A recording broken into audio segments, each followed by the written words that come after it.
warahmatullahi wabarakatuh. Selamat pagi anak-anakku semuanya kelas 11 di SMK Tunas Harapan Pati. Semoga kalian semuanya dalam keadaan sehat tanpa kekurangan satu apapun, untuk tetap semangat belajar di rumah.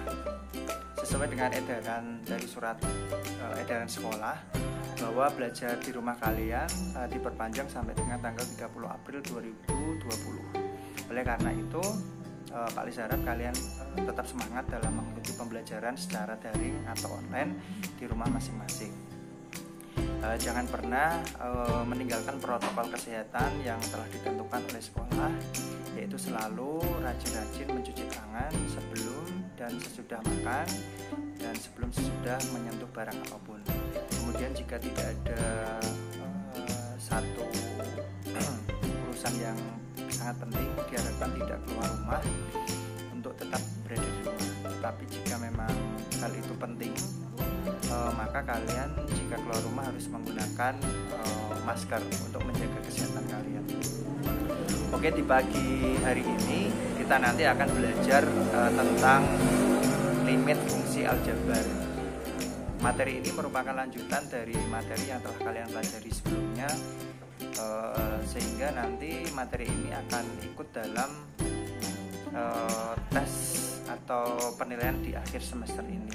Jadi Pak Lis harap kalian benar-benar perhatikan materi yang akan kita pelajari hari ini.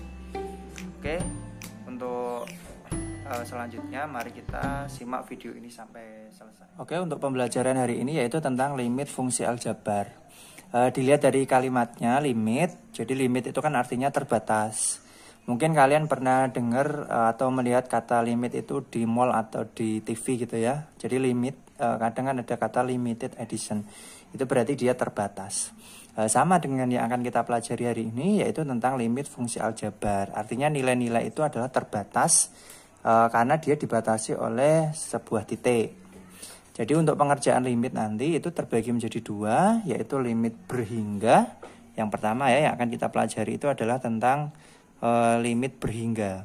Berhingga itu artinya nanti dia dapat ditentukan nilainya dengan cara bisa substitusi.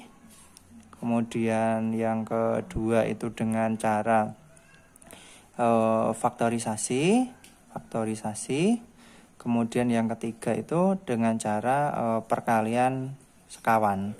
Perkalian sekawan ini itu biasanya nanti bentuknya adalah akar. Sebenarnya masih ada satu lagi, yaitu dengan cara L'Hopital. L'Hopital itu dipakai dengan menggunakan turunan. Itu akan dibahas pada bab selanjutnya, yaitu tentang bab turunan. Nah, untuk hari ini kita konsen ke limit berhingga, yaitu dengan cara substitusi dan faktorisasi. Sedangkan cara yang ketiga, yang perkalian sekawan ini akan kita pelajari di pertemuan. Oke, kita masuk ke yang pertama, yaitu cara substitusi ya. Cara substitusi.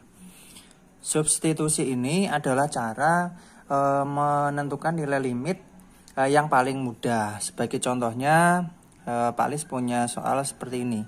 Limit X mendekati 2, 3x kuadrat ditambah 5, ini nilainya berapa? Nah, maka dengan cara substitusi ini kita masukkan saja setiap nilai x yang ada di soal ini kita ganti dengan pendekatan limitnya, yaitu 2. Jadi 3 kali 2 kuadrat ditambah dengan 5. Ada, tinggal dihitung aja. Jadi 3 kali 4 kemudian ditambah dengan 5. Jadi 12 ditambah 5 sama dengan 17. Ini contoh pertama. Kemudian untuk contoh yang kedua, misalnya saya punya soal seperti ini. Limit X mendekati 1, bentuknya pecahan ya, A per B. Misalnya 2x kuadrat ditambah 3x dikurangi 5 per x ditambah 1. Nah, sama seperti contoh soal nomor 1 tadi, kita tinggal mensubstitusikan aja nilai x yaitu 1 ke setiap x yang ada di soal.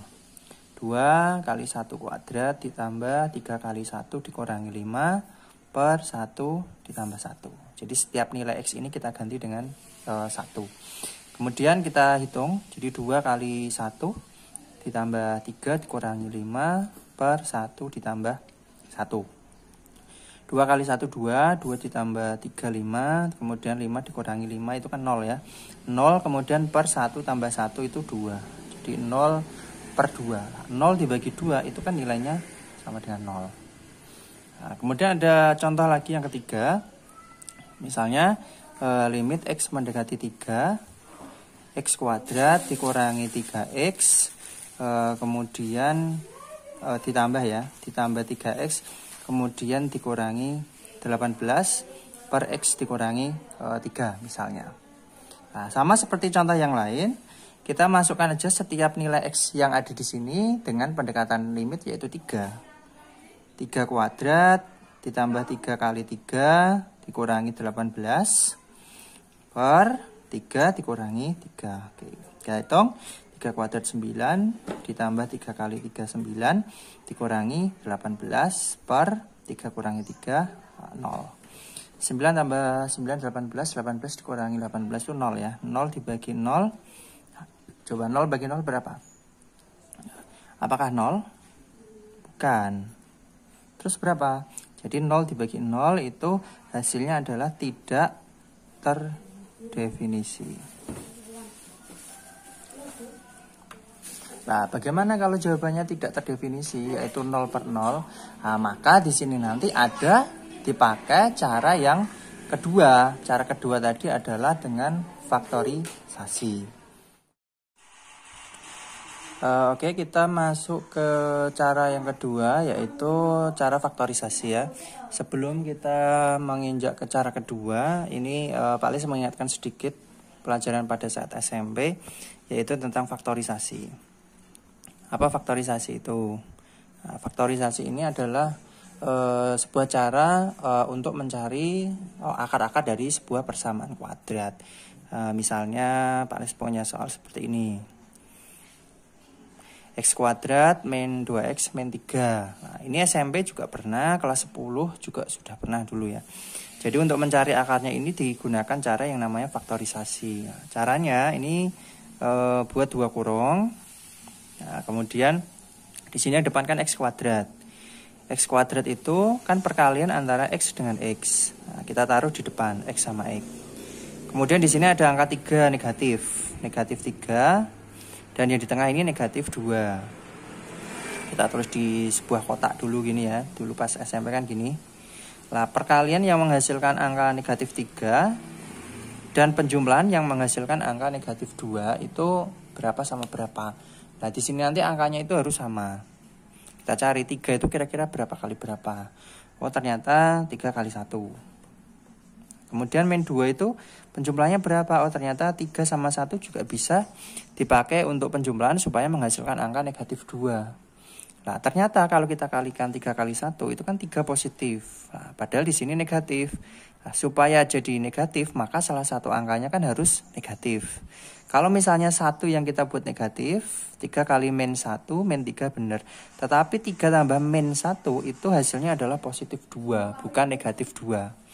Maka tanda negatif yang benar itu ada di angka 3. Nah, karena kedua-dua angka ini, pasangan angka ini itu harus sama, tidak boleh berbeda. Oke, kalau misalnya mau dicek lagi boleh. Jadi min 3 kali 1 itu min 3, min 3 tambah 1 itu negatif 2. Oke, berarti sudah benar. Nah, artinya kita sudah mendapatkan angka negatif 3 dan 1 positif. Maka 3 ini negatif, kemudian 1 ini positif. Maka didapat akar-akarnya adalah X min 3 dan X plus 1. Nah, ini contoh pertama. Contoh yang kedua. X kuadrat tambah 5X ditambah 4 sama dengan 0. Ya sama, ini kita buat dulu 2 kurung. Ini X kuadrat itu perkalian antara X dengan X. Nah, kemudian kita buat kotak. Di sini ada angka 4 dan di tengahnya ada angka 5. Nah, perkalian menghasilkan angka 4 dan penjumlahan yang menghasilkan angka 5 itu kira-kira berapa? Oh, ternyata 4 itu bisa 2 kali 2. Tapi kalau dijumlahkan 2 tambah 2 kan bukan 5, maka ada angka yang lain, yaitu angka 4 dan 1. 4 kali 1 4, 4 tambah 1 5. sudah benar. Jadi untuk tandanya ternyata semuanya positif. Jadi tidak harus positif negatif. Bisa juga positif semua, bisa negatif semua. Oke, kita masukkan di sini plus 4 dan plus 1. Maka didapat akar-akarnya adalah X plus 4 dan X plus 1. Itu faktorisasi ya. Oke, kalau sudah kita masuk ke contoh untuk limit ya. Jadi limit yang cara kedua yaitu limit dengan menggunakan faktorisasi. Untuk contoh yang tadi kita singgung sebelumnya di sini, tadi limit ini ya, hasilnya kan 0/0, tidak bisa ditentukan nilainya karena tidak terdefinisi. Maka limit yang seperti ini itu harus kita kerjakan dengan menggunakan limit dengan faktorisasi. Ya, caranya seperti ini. Saya tulis kembali soalnya.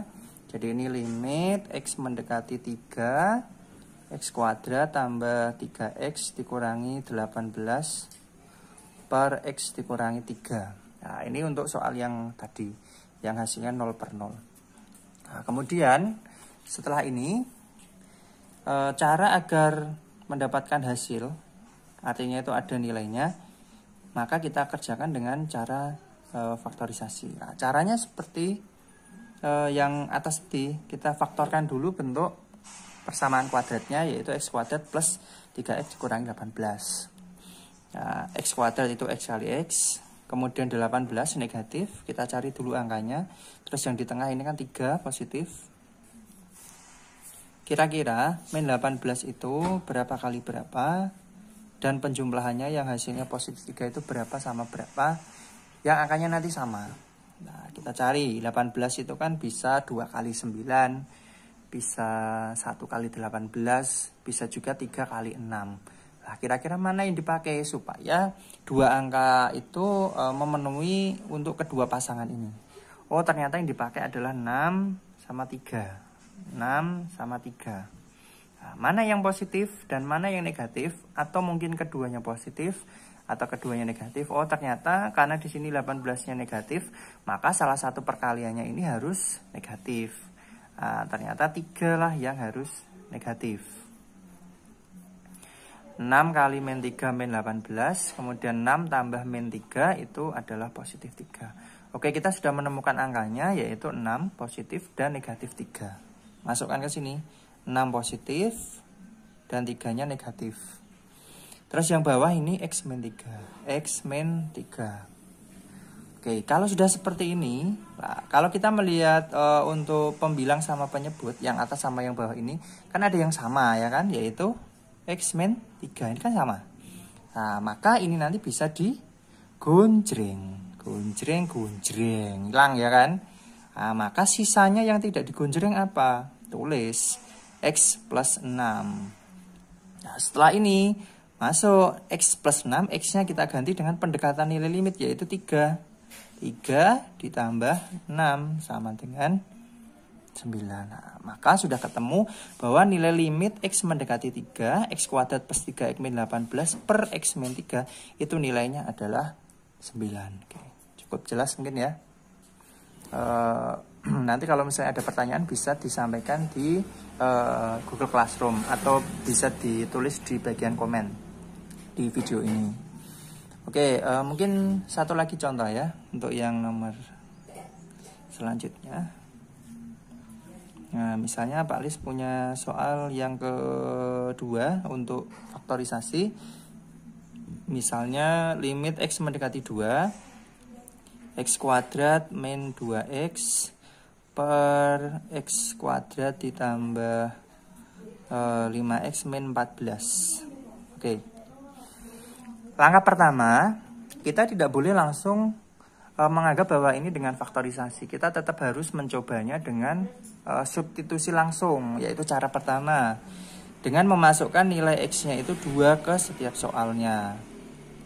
2 kuadrat dikurangi 2 kali 2 per 2 kuadrat ditambah 5 kali 2 dikurangi 14. 4 dikurangi 4 per 4 ditambah 10 dikurangi 14. 4 kurangi 4, 0. 4 tambah 10 itu 14. 14 dikurangi 14 kan 0 juga. Oh ternyata apa bilang sama penyebutnya 0 per 0, dua-duanya 0. Nah, cara ini yang tidak diperbolehkan atau ini tidak terdefinisi. Maka harus dikerjakan dengan menggunakan cara yang kedua, yaitu dengan faktorisasi. Oke, kita kerjakan dengan faktorisasi. Limit X mendekati 2. Nah, kita faktorkan karena di sini sama-sama fungsi kuadrat, persamaan kuadrat, maka atas dan bawah ini harus kita kuadratkan dua-duanya. Yang bawah terlebih dahulu, yang bentuknya sama seperti yang contoh. X kuadrat berarti X kali X ini ya. Terus min 14 kita cari di sini. Dan yang di tengah 5. Kira-kira berapa kali berapa dan berapa tambah berapa yang angka-angka menghasilkan pasangan ini adalah angka yang sama. 14 itu bisa 1 kali 14, bisa 2 kali 7. Ya, berarti hanya 2 pasangan itu yang mungkin. Nah, kira-kira pasangan mana yang nanti ketika dijumlahkan bisa angka 5? Nah, pasti 2 sama 7. Ini ya. Nah, negatif itu berarti salah satu pasangannya nanti harus bernilai negatif, yaitu 2. Masukkan X min 2, tujuannya adalah positif. Nah, kemudian yang atas, X kuadrat min 2X, ini cara faktorisasinya adalah dengan mengeluarkan nilai X-nya. Kemudian karena nilai C yang paling belakang nggak ada, ya berarti langsung keluar X min 2. X kali X kuadrat, X kali min 2 itu min 2X. Nah, lihat atas sama bawah ada nggak yang sama? Oh, ternyata ada, yaitu X min 2. Gonjreng aja hilang.